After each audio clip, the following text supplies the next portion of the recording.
My name is Arvind Kala and I live in Delhi. Mr. Modi has a flawed understanding about we Hindus in India.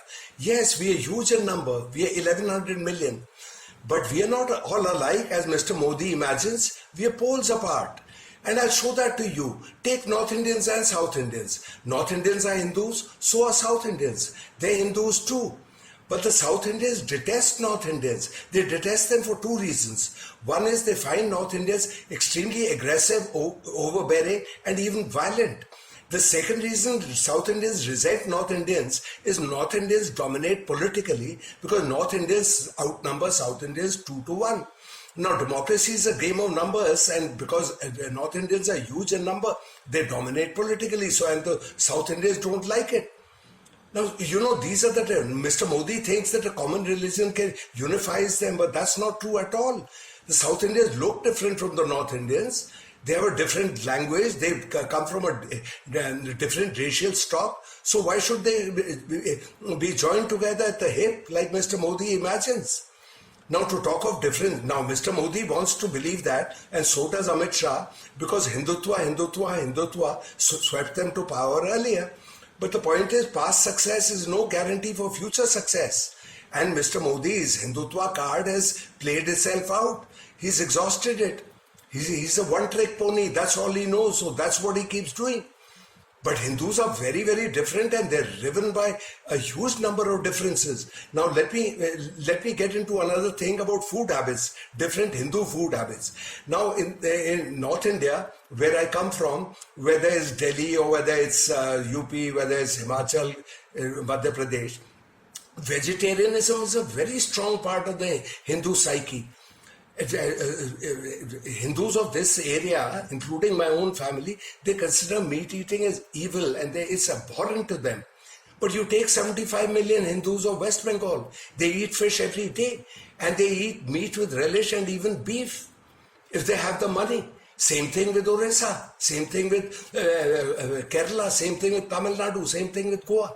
So we have a clear food divide. The heartland, Hindi heartland is more vegetarian, and the coastal communities are all non-vegetarian. And why shouldn't that be so? Why should India's Hindus be all alike? I mean, the Hindus in Tamil Nadu, as I said, and Tamil Nadu's southern tip touches Sri Lanka. I come from Uttarakhand, whose northern border is contiguous to Tibet. So why would I be just the same as a Tamilian? Punjabi looks like an Arab or a Pakistani. The Hindu of Assam looks like a Burmese or a Thai. So everybody is different.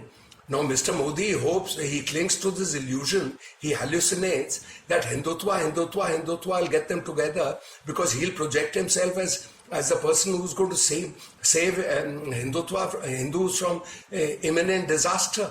But nobody believes that. People are interested in jobs, people are interested in lesser prices, people are interested in defeating inflation, and they want peace and security and food on the table, which Mr. Modi is not getting. No wonder the polls show him as a fellow who's going to lose in 24.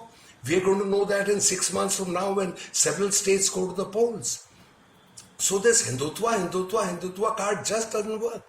Now I'll give you another startling difference between different kinds of Hindus. Now, we in North India are Hindus. Tamil Nadu has all Hindus. Now, we in North India venerate Lord Rama and celebrate Dasera and Diwali with gusto. In South India, in Tamil Nadu is ruled by a political party which is contemptuous of the Hindu religion. It is atheistic, DMK, and ADMK also, because they see North Indian political parties as Brahmanical, and as people who will impose Hindi on the South.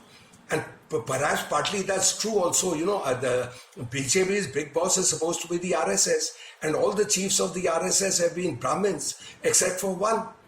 So as far as South India is concerned, they see these fellows as they're gentle fellows, and they just don't like that. So Hindu is just not good enough, like Mr. Modi thinks. Mr. Modi has exhausted his one trick.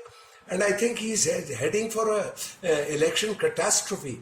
Okay, folks, I talk a lot of sense. For heaven's sake, forward this video to all your friends and enemies, relatives, in-laws, everybody.